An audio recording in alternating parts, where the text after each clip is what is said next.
गुरु उपस्थित धम्मतप जी, मैं आपका भी त्रिवार वंदन करता हूँ। साथ ही भारत के इस पावन धरा में जनमानस को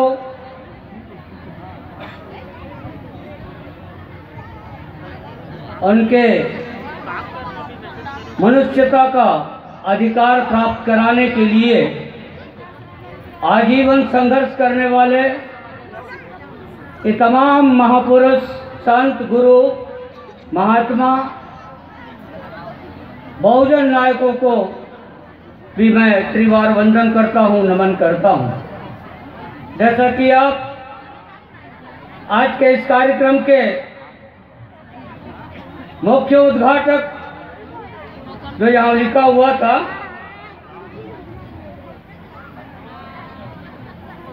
इसमें बदल गया है क्या? हमारे गौरव इस जिला के कलेक्टर का नाम लिखा हुआ था, परंतु आज उनकी अनुपस्थिति में पूज्य भंते जी ने दीप प्रज्वलन कर इस कार्यक्रम का उद्घाटन किया। मैं उनका हार्दिक अभिनंदन करता हूं, स्वागत करता हूं। और कलेक्टर साहब जिन्होंने अनुमति नहीं दिया है, जो यहाँ पर उपस्थित नहीं हुए हैं, मैं उनका भी सादर अभिवादन करता हूं, नमन करता हूं और उनको ये अभिवादन स्वीकार हो। मैं बड़े ही सम्मान के साथ में इस मंच के माध्यम से आज के कार्यक्रम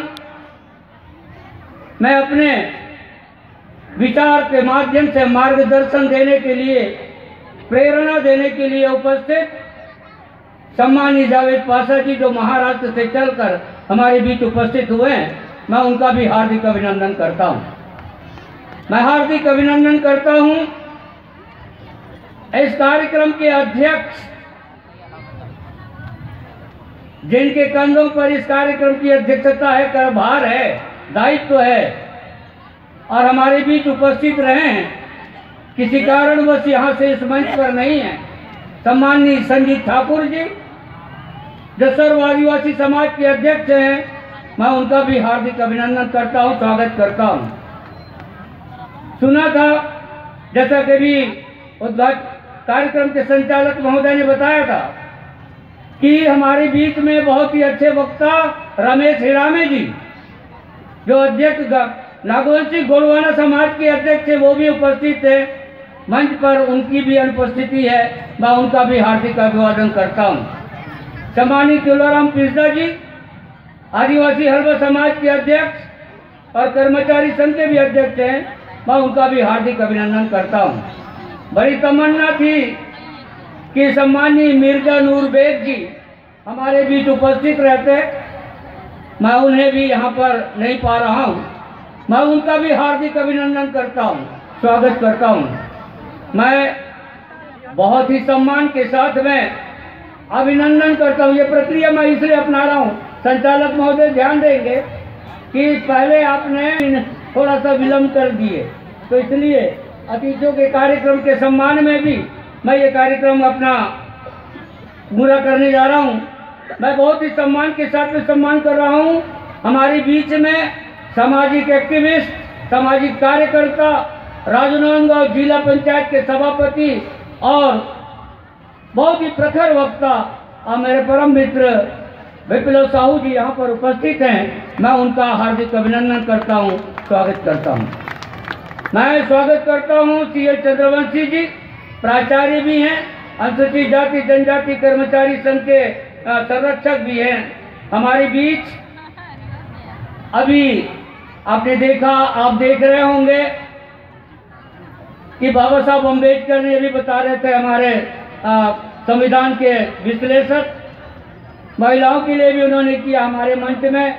इस मंच में महिला प्रतिनिधि के रूप में, और वो भी पूरे भारत के महिलाओं का प्रतिनिधित्व और बहुजन समाज का प्रतिनिधित्व करने वाली सम्माननीय कविता मंडावी जी हमारे बीच उपस्थित हैं, मैं उनका भी हार्दिक अभिनंदन करता हूं। सम्माननीय वाल्दे जी, तो उनको भी आपने सुना, मैं उनका भी हार्दिक अभिनंदन करता हूँ। मैं बहुत ही सम्मान के साथ में अभिनंदन करता हूँ यहाँ उपस्थित समस्त बौद्ध उपासक उपासिकाओं, माताओं, बहनों, युवा साथियों का, मेरे बुजुर्ग जो यहाँ पर उपस्थित हैं, वरिष्ठ जन, सामाजिक कार्यकर्ता, अधिकारी, कर्मचारी और विभिन्न सामाजिक संगठनों के पदाधिकारीगण और उनके सदस्यगण, और उसके साथ ही इस क्षेत्र के जितने भी प्रशासनिक अधिकारी यहाँ पर होंगे, मैं उनका भी हार्दिक अभिनंदन करता हूँ, स्वागत करता हूँ। और साथ ही ये media, print media, electronic media, मैं उनका भी हार्दिक अभिनंदन और स्वागत करता हूँ। सम्मानित साथियों, आप सभी को मेरा सादर जय भीम, जय जोहार। बोलिए जय जोहार, जय सेवा, जय सतनाम, अस्सलाम वालेकुम। साथियों, आज धम्म चक्र प्रवर्तन दिवस है। बार बार कह रहे थे कि थोड़ा सा मैं पहले से ही क्लियर कर देता हूँ। बोले कि बंदिश लगा दी है कि ज़्यादा कुछ बोलना नहीं है। धम्म चक्र प्रवर्तन दिवस है और धम्म चक्र प्रवर्तन दिवस पर ज़्यादा ना बोले तो ये तो संभव नहीं है। परंतु एक बात को कहना पड़ेगा कि धम्म चक्र प्रवर्तन दिवस है आज का दिन हमारे लिए ऐतिहासिक है।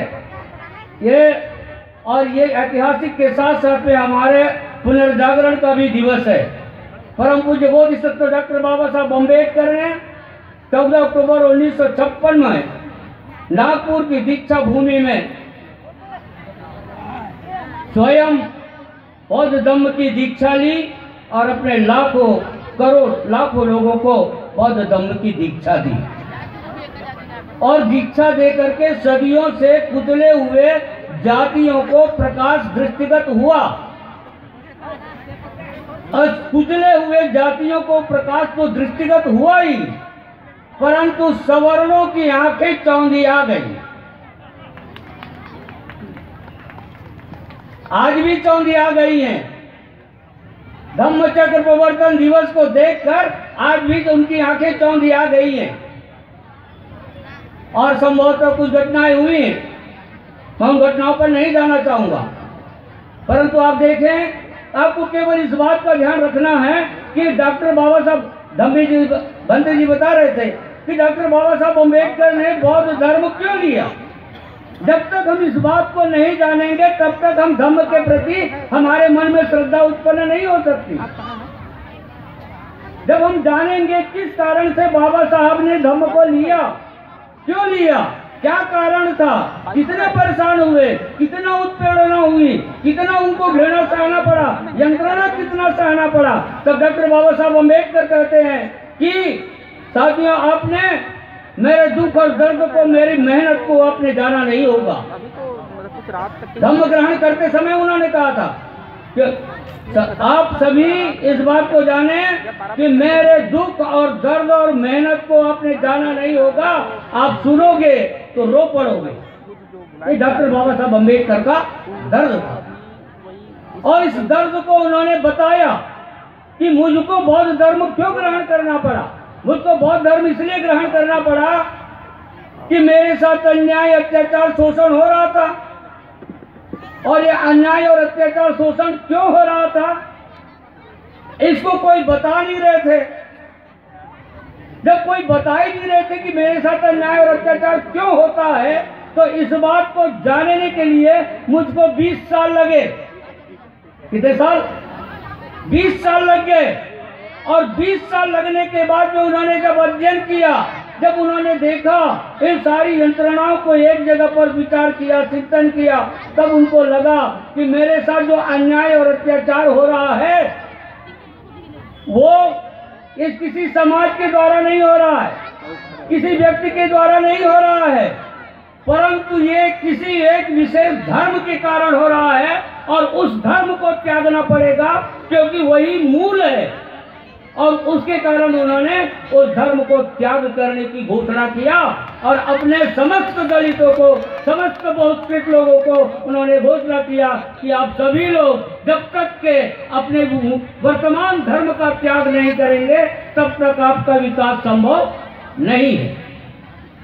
इसलिए उन्होंने बौद्ध धर्म स्वीकार किया।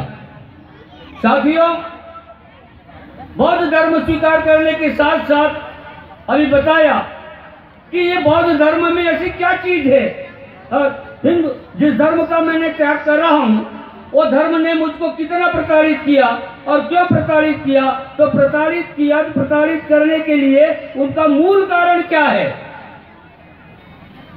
तो मूल कारण बताया धर्म है। तो वो धर्म में ऐसी क्या चीज है और कहां से आया वो। तब उसका कारण आया कि शास्त्र, जो शास्त्र हैं वो शास्त्र है उसकी जन्मदाता। किसके? वर्ण व्यवस्था के, जाति व्यवस्था के और अस्पृश्यता। ये तीन चीज है जिसको त्रयी कहते हैं हम। इन त्रयी के आधार पर इन्होंने हमको परेशान किया, इन्होंने हमको अत्याचार करवाया, हमारा शोषण हुआ, हमारा उत्पीड़न हुआ, हमारे साथ घृणा की गई, यंत्रणा दी गई और इस प्रकार से हमें हताश किया गया, निराश किया गया। ये उसका मूल कारण है शास्त्र। और इन शास्त्रों में सबसे मूल कारण है मनुस्मृति। इन समस्त चीजों की जननी जो है वो मनुस्मृति है और इसलिए डॉक्टर बाबा साहब अम्बेडकर ने मनुस्मृति का दहन किया, जला दिया। साथियों, आप सभी बहुत सामाजिक कार्यकर्ता हैं, हर प्रकार के कार्यक्रम आयोजन में जाते हैं, इन घटनाओं को आप बहुत अच्छे से जानते हैं। डॉक्टर बाबा साहब अम्बेडकर ने मनुस्मृति को जलाया, यह उनका आक्रोश था, विरोध के साथ साथ आक्रोश था। आप सभी जानते हैं कि अस्पृश्यता को दूर करने के लिए बहुत सारे लोगों ने काम किया, जिनका नाम यहाँ से लेना अच्छा नहीं लगता है, फिर भी नाम लेना पड़ेगा इसलिए कि लोगों को सुने। जिसका नाम बार बार आता है अस्पृश्यता को दूर करने के लिए विभिन्न प्रकार के सामाजिक संगठन बने और महात्मा गांधी ने भी अस्पृश्यता दी।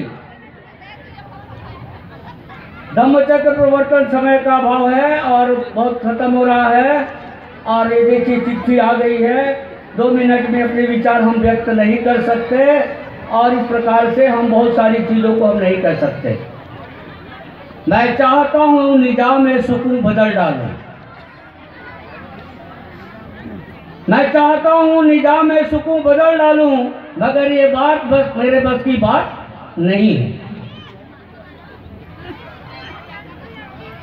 साथियों, आप ये देखिएगा, फिर से एक बार इसी कविता को कहना चाहूंगा।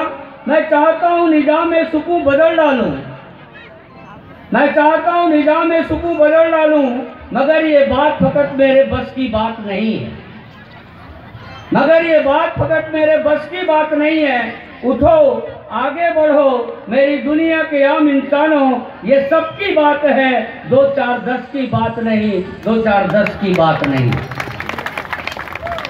साथियों, संचालक महोदय से बड़ी विनम्रता से निवेदन कि मैं अपनी बात समाप्त करूं, तो 2 मिनट का समय और दे मुझे और उस प्रकार से अपनी बात समाप्त करूंगा मैं।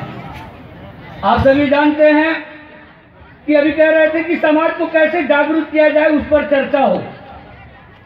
मैं बता रहा था आपको कि किस प्रकार से अस्पृश्यता को दूर करने का प्रयास किया गया, परंतु उन्होंने प्रयास भर किया, विरोध भर किया, आक्रोश व्यक्त नहीं किया।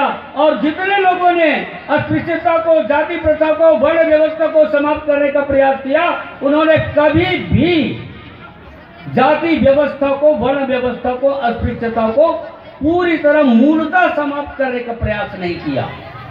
डॉक्टर बाबा साहब अम्बेडकर मूल रूप से जाति व्यवस्था और वर्ण व्यवस्था को और अस्पृश्यता को समाप्त करना चाहते थे, परंतु आज भी ये प्रक्रिया सतत जारी है, निरंतर जारी है। धम्म के बारे में पूज्य भंते जी अभी बता रहे थे आपको कि किस प्रकार से धम्म चक्र प्रवर्तन दिवस ही वही दिवस है कि जिस जो बीता है, जो इतिहास है, उसको आप स्मरण करें। अनुप्रवर्तन दिन के विचारों में मैं नहीं जाना चाहता, परंतु ये तो स्मृति दिन है कि डॉक्टर बाबा साहब अम्बेडकर ने धम्म चक्र प्रवर्तन किया था, उसी का अनुवर्तन किया था, प्रवर्तन किया था, उसको हम अपना रहे हैं, मना रहे हैं। तो साथियों, मैं एक बात और कहना चाहूँगा, जिस बात को कह के मैं अपनी बात समाप्त करना चाहता हूँ कि डॉक्टर बाबा साहब अम्बेडकर के साथ साथ 3-4 आंदोलनों का वर्णन करना चाहूँगा मैं, जो बहुत महत्वपूर्ण है। विवेकानंद के बाद कोई सांस्कृतिक आंदोलन नहीं हुआ, विप्लव साहू जी। विवेकानंद के बाद कोई सांस्कृतिक आंदोलन नहीं हुआ, सांस्कृतिक आंदोलन किया था। महात्मा गांधी के बाद सामाजिक और राजनीतिक आंदोलन नहीं हुआ, समाप्त हो गया। और डॉक्टर बाबा साहब के अम्बेडकर के बाद संवैधानिक, लोकतांत्रिक, समाजवादी, धर्मनिरपेक्ष आंदोलन डॉक्टर बाबा साहब अम्बेडकर ने चलाया। और डॉक्टर बाबा साहब अम्बेडकर ने जब ये आंदोलन को चलाया तो उसके बाद और कोई दूसरा महापुरुष इस आंदोलन को आगे बढ़ाने के लिए इस देश में पैदा नहीं हुआ और न कभी होगा। क्यों नहीं होगा? कि डॉक्टर बाबा साहब अम्बेडकर ने कह दिया कि मैं अभी मरा नहीं हूं, जिंदा हूं। कब तक? जब तक इस देश में संविधान जिंदा है तब तक मैं जिंदा हूं। इस संविधान को मरने मत देना। और जिस आंदोलन को बड़े मुश्किल से मैं यहां तक खींच के लाया हूं, उस आंदोलन को यदि आप आगे नहीं बढ़ा सकते हो तो उसे पीछे मत जाने देना। डॉक्टर बाबा साहब अम्बेडकर की देन है कि आज इस देश में सामाजिक, संवैधानिक, लोकतांत्रिक और धर्मनिरपेक्ष समाजवादी आंदोलन के आधार पर जो सबको शिक्षा मिल रही है, सबको स्वास्थ्य मिल रहा, सबको रोटी, सबको कपड़ा, सबको मकान और सब प्रकार के जो मौलिक अधिकार जो प्राप्त हुए हैं, ये डॉक्टर बाबा साहब अम्बेडकर की देन है। और आप जिस निमित्त यहाँ पर हैं, अन्याय, अत्याचार, शोषण, उत्पीड़न, घृणा, यंत्रणा से मुक्ति के लिए आपको बौद्ध धर्म दिया। बौद्ध धर्म क्यों दिया? उन्होंने कहा कि बौद्ध धर्म 3 सिद्धांत के कारण मैं बौद्ध धर्म को अपनाना चाहता हूं। पहला कि इस धर्म में किसी भी प्रकार का कोई अंधविश्वास नहीं है, पाखंड नहीं है, कर्मकांड नहीं है, और इसलिए ये धर्म में किसी प्रकार का ईश्वर, आत्मा और मृत्यु इनका कोई स्थान नहीं है। यह धर्म निश्चित रूप से समानता पर आधारित है, सबको समान न्याय देता है, सबको समान मानता है, मानव मानव एक समान है। ये उद्घाटन जो करते हैं, जो भगवान बुद्ध ने किया था, वो डॉक्टर बाबा साहब अम्बेडकर ने 14 अक्टूबर 1956 के दिन इसको चरितार्थ किया। और इस चरितार्थ करने के कारण ही हम पूरे देश में बौद्ध धर्म का अनुयायी हैं और बौद्ध धर्म मानते हैं। डॉक्टर बाबा साहब अम्बेडकर कहते हैं कि असली बात कहते हैं, क्या कहते हैं? कि मैं मंदिर नहीं जाऊंगा। मेरे को 100 बार यदि कोई आदमी मनाए तब भी मैं मंदिर नहीं जाऊंगा। क्यों नहीं जाऊंगा? क्योंकि मैं जिस देवता पर विश्वास नहीं करता उस देवता के मंदिर पर मैं नहीं जाऊंगा। और कोई भी व्यक्ति जिस देवता पर विश्वास नहीं करते हैं उसके मंदिर में कभी नहीं जाना चाहिए। ये डॉक्टर बाबा साहब अम्बेडकर कहते हैं। और मंदिर जाने से, उसके बावजूद भी यदि आप मंदिर जाते हैं और यदि आप उस धर्म को मानने वाले हैं, मंदिर को मानने वालों का, और उसके बाद यदि मंदिर जाते हैं तो आपको मंदिर में घुसने नहीं देते हैं। हो गया, मंदिर में घुसने नहीं देते हैं तो ये उनका दुराग्रह है, ये उनकी कलुषता है, ये उनकी कलुषता है। कि आप भी उसी धर्म के हो, आप भी उसी धर्म के हो, वो भी उसी धर्म के हैं, उसके बावजूद भी उसको यदि मंजूर नहीं जाने देते हो तो ये आपकी दुराग्रह है, कलुषता है। और इस दुराग्रह और कलुषता जब आपके ऊपर आ गई तो निश्चित रूप से भेदभाव होता है। और ये भेदभाव के कारण जब आप जान गए तो उस मंदिर में जाने से, यदि आप बौद्ध हैं, क्योंकि बौद्धों को मंदिर से कोई लेना देना नहीं, मंदिर से हमको कोई मतलब नहीं है, क्योंकि हम बौद्ध हैं। जो बौद्ध बन गए और उसके बावजूद भी यदि मंदिर जाता है तो बौद्धों के आचरण का उल्लंघन करता है, फिर वो बौद्ध नहीं हो सकता। इसलिए साथियों, डॉक्टर बाबा साहब अम्बेडकर को पढ़िए। धम्म चक्र प्रवर्तन दिवस, अलग अलग दिवस का अलग अलग महत्व है, अलग अलग दिवस का अलग अलग काम है। संविधान दिवस के दिन संविधान की व्याख्या हो, धम्म दिवस के दिन धम्म दिवस की व्याख्या हो, और किसी प्रकार आरक्षण के दिन आरक्षण की व्याख्या हो, और जल जंगल जमीन की बात हो तो जल जंगल जमीन की बात हो। आपने देखा होगा, मैं क्षेत्र में घूमता हूँ, मेरे भाई यहाँ पर बैठे हैं, इस जगह पर मैं समझता हूँ कि मोहल्ला में पहली बार, परंतु हम सभी में जो बिखराव आया है वो केवल वर्ग चेतना नहीं होने के कारण है। जब तक आप वर्ग चेतना उत्पन्न नहीं करेंगे तब तक समाज एक नहीं हो सकता। समाज में बिखराव का कारण यह मुख्य है। हम छोटे छोटे बातों पर बिखराव करते हैं तो आपको वर्ग चेतना बनाना पड़ेगा, और वर्ग चेतना बना करके ही हम आपको एक समाज के रूप में संगठित हो सकते हैं। जागरूकता कैसे आएगी? जागरूकता इसलिए आएगी कि जब समाज का नेतृत्व अपने समाज के हर परिवार के घर में जाएगा, उनसे मिलेगा, उनके सुख और दुख को पहचानेगा, उनके साथ अपना आत्मीय संबंध बनाएगा। जब तक आप आत्मीय संबंध नहीं बनाएंगे तब तक समाज एक नहीं हो सकता। जब तक उनके जीवन का अंग बनना पड़ेगा आपको, और जब आप उनके जीवन का अंग बन जाएंगे तो आप सभी ये लोग एकत्रित हो जाएंगे, संगठित हो जाएंगे। हमारे समाज में बिखराव पर बहुत चर्चा होती है, परंतु बिखराव को दूर करने का जो काम है वो सामाजिक नेतृत्व का है। सामाजिक नेतृत्व इस प्रकार के कार्य नहीं कर रहे और उसके कारण समाज में बिखराव आया है। आपको हर घर जाना पड़ेगा, हर जगह जाना पड़ेगा। और एक बड़ा चीज और कहना चाहता हूँ कि आपको समाज को यदि संगठित करना है, समाज में यदि जागृति लाना है, तो मेरा बड़ी विनम्रता से निवेदन है, मैं हर मंचों पर कह रहा हूँ कि आप बड़े आयोजन बंद कर दीजिए, बड़े आयोजन बंद कर दीजिए।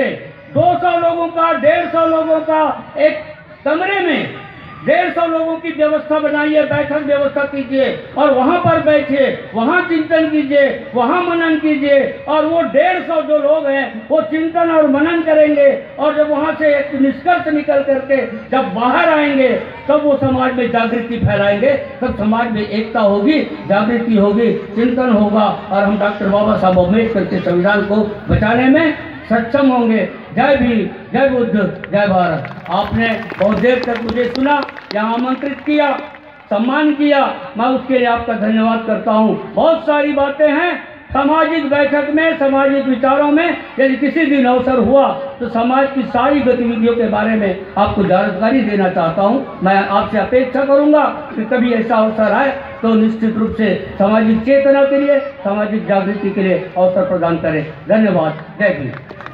और वक्ता गणों को